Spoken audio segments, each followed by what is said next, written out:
네, 스데반 집사님의 순교 이후에 이스라엘 예루살렘 교회는 핍박을 받게 됐습니다. 그래서 특별히 이 헬라파 유대인들이, 그러니까 디아스포라로 흩어져 있는 헬라 지역에 있던 유대인들이 핍박을 받으면서 그들이 열방으로 흩어지는 이야기에 대해서 말씀드렸습니다. 특별히 이 헬라파 유대인이었던 우리 스데반과 또 오늘 빌립 집사님에 대해서 이야기가 나와 있는데요. 이 9절 한번 보시겠습니다. 이 성에 시몬이라는 사람이 전부터 있어. 이 사마리아 성을 말씀하고 있습니다. 마술을 행하며 사마리아 백성을 놀라게 하며 자칭 큰 자라 하니, 능력이 있었던 것 같습니다. 그래서 많은 그 사마리아 사람들에게 어떠한 영적인 영향력들을 행사하고 있습니다. 낮은 사람부터 높은 사람까지 다 따르며 이르되 이 사람이 크다 일컫는 하나님의 능력이라 하더라. 이 많은 사마리아 무리들이 이 시몬이라는 사람들을 따르고 특별히 하나님의 능력이 그에게 있다라고 그를 인정했습니다. 오랫동안 그 마술에 놀랐으므로 그를 따르더니 빌립이 하나님의 나라와 예수 그리스도의 이름에 관하여 전도함을 그들이 믿고 남녀가 다 세례를 받으니 시몬도 믿고 세례를 받은 후에 전심으로 빌립을 따라다니니 그 나타나는 표적과 큰 능력을 보고 놀라니라. 누구보다도 시몬이 스스로 알았습니다. 본인이 하는 것은 속임수고 어떠한 트릭들인데, 오늘 특별히 빌립 집사님이 하는 놀라운 일들을 보면서 이것은 사람이 할 수 없는 일이구나라는 것들을 분명히 인지했다라는 것입니다. 그래서 전심으로 빌립을 따랐다라고 표현하고 있습니다. 14절인데요. 예루살렘에 있는 사도들이 사마리아도 하나님의 말씀을 받았다함을 듣고 베드로와 요한을 보내매 그들이 내려가서 그들을 위하여 성령 받기를 기도하니, 예루살렘 안에는 히브리파 유대인들, 특별히 사도들이 아직 머물고 있었습니다. 그들에게는 사실은 사마리아인들이 예수를 따른다라는 소식들이 굉장히 놀라우면서 우려스러운 일이었습니다.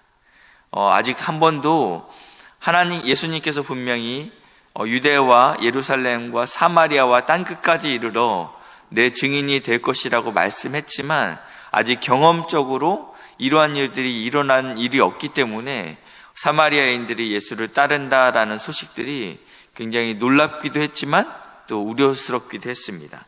그래서 예루살렘 교회 안에서 가장 신뢰가는 베드로와 요한을 보내게 됩니다. 이것은 그러한 일들이 진짜로 일어난 일인지 확인하기 위해서도 같지만 또 그 일을 통해서 이 베드로와 요한을 보냈다라는 것은 이들이 인정하면 진짜 이것은 하나님의 일이라는 것을 증명하기 위해서 보냈던 것입니다. 그래서 이들이 내려가서 사마리아인들을 위해서 기도합니다. 그러니까 그들이 성령을 받게 됩니다. 16절, 이는 아직 한 사람도 성령 내리신 일이 없고 오직 주 예수 이름으로 세례만 받을 뿐이더라. 이에 두 사도가 그들에게 안수함에 성령을 받는지라. 구약에 분명히 말씀하고 있는데 성령을 주심은 하나님이 하시는 일들입니다. 어떠한 사람이 하는 일들이 아닙니다. 근데 오늘 본문만 보면 성령을 주는 것은 집사가 하는 일이 아닌 어떠한 그것보다 영적인 더 높은 사도가 하는 것처럼 보게 됩니다. 그렇지만 성령을 주심은 전적으로 하나님의 뜻에 달렸다라는 것을 믿으셨으면 좋겠습니다. 요엘 2장에 보시니까 하나님께서 만민에게 내영을 부어준다. 그러면서 남종과 여종에게도 부어주겠다라고 말씀하고 있습니다. 우리의 어떠함이 아닌 하나님께서 이 일을 주도적으로 반드시 하실 것이다. 오늘 본문을 보고 카톨릭에서는 세례 후에 성령을 받는 일은 별개라고 이야기하고 있어요. 오늘 본문을 근거로요. 그렇기 때문에 세례를 받음에도 사제에 안수 기도가 반드시 필요하다라고 이야기하고 있어요. 오늘 본문만 보면 그렇게 오해할 수 있습니다.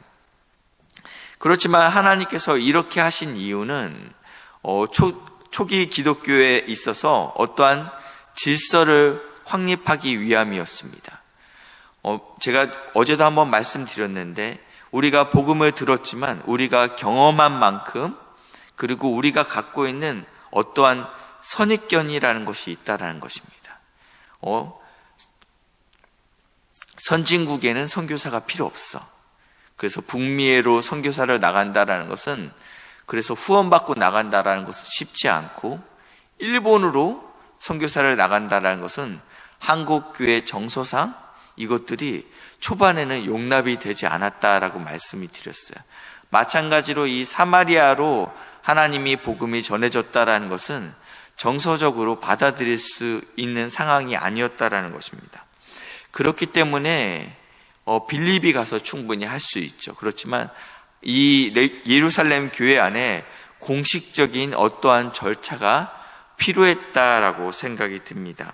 나중에 이 복음이 사마리아와 이방인들한테 전해지기 전에 이방인들한테는 직접적으로 전해졌던 사건들은 사도 바울이었죠. 헬라파 유대인이었어요. 다소 시민. 그러니까 이 헬라어를 자유자재로 쓸 수 있는 이 헬라파 유대인들에 의해서 아주 제대로 하나님의 복음이 전해졌는데 이방인에게 복음이 전해지기는 놀라운 시초는 공식적인 시초는 고넬료 사건입니다.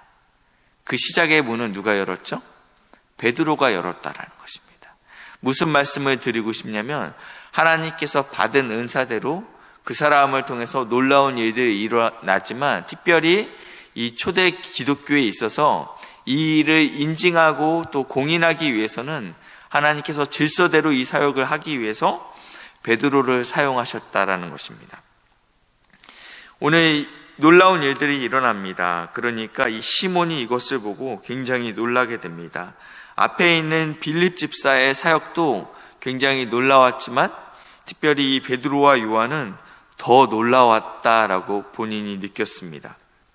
그래서 18절 시몬이 사도들의 안수로 성령 받는 것을 보고 돈을 들여 이르되 이 권능을 내게도 주어 누구든지 내가 안수하는 사람은 성령을 받게 하여 주소서 하니.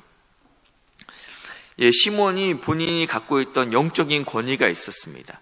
비록 속임수일지라도 내 안에 영적인 권위가 지금 빌립 집사에게 빼앗겼죠. 근데 본인도 인정할 수밖에 없었어요. 근데 그것보다 훨씬 더 상급자인 것처럼 보이는 이 베드로의 권위를 보고 나도 이것을 가지고 싶다라는 마음이 생겨서 베드로에게 찾아가서 제가 돈을 얼마든지 드리겠습니다. 저도 당신처럼 안수만 하면 성령 받을 수 있는 권능을 허락해 주십시오. 그래서 이 성직 매매라는 영어 단어가 시몬이라는 단어인데요. 여기서 나왔어요. 시몬이라는 단어에서 나왔습니다. 돈을 주고 성직을 사는 단어가 여기서 나왔습니다. 그래서 하나님의 선물을 돈으로 살 수 없습니다. 너가 돈으로 살 줄 생각하나니 내 은과 함께 너가 영적으로 망하게 될 것이다. 하나님 앞에서 너의 마음이 바르지 못한다. 그러면서 이 시몬이 이것이 굉장히 두렵고 떨었기 때문에 이러한 일이 내게 일어나지 않기를 나를 위해서 기도해 주십시오라고 이야기합니다. 오늘 25절 보시니까 두 사도가 주의 말씀을 증언하여 말한 후에 예루살렘으로 돌아갈새 사마리아인의 여러 마을에서 복음을 드디어 이제 더 담대히 전할 수 있게 된 것이죠. 공식적으로 인정됐기 때문에 이 복음이 거침없이 사마리아와 앞으로 이제 계속적으로 사도행전을 저희가 묵상해 나갈 것인데 성령 하나님께서 사도들을 통해서 그리고 여러 성도들을 통해서 그리고 사도 바울을 통해서 어떻게 하나님의 역사가 더 확장되는지 성령 하나님께서 이끌어 가시는지에 대해서 계속적으로 기록하고 있습니다. 어둠이 지배하는 땅이었습니다. 마술이 지배하는 땅이었죠. 악한 영이 지배하는 땅에 하나님의 복음이 들어가게 됩니다. 그러면 놀라운 일들이 일어나게 된다라는 것입니다. 특별히 사도를 통해서 일어났지만 빌립 집사님을 통해서 이 일이 시작됐다라고 오늘 성경이 이야기하고 있습니다. 오늘도 우리가 만나는 지역에 하나님의 진리가 다스리지 않는 그 땅 가운데 내가 있는 회사와 그리고 가정과 만나는 사람 가운데 하나님의 진리가 선포되는 복된 은혜가 있길 주님의 이름으로 축복합니다. 기도하시겠습니다. 사랑의 하나님 감사합니다. 하나님, 우리 안에 속한 많은 또 회사와 가정 또 이웃들에게 진리가 없는 그 땅 가운데 하나님의 복음이 전해질 수 있도록 사랑하는 우리 귀한 모든 성도님들을 사용하여 주시옵소서. 하나님, 그렇게 하실 주님을 찬양하며 감사드리며 예수님의 이름으로 기도했습니다. 아멘.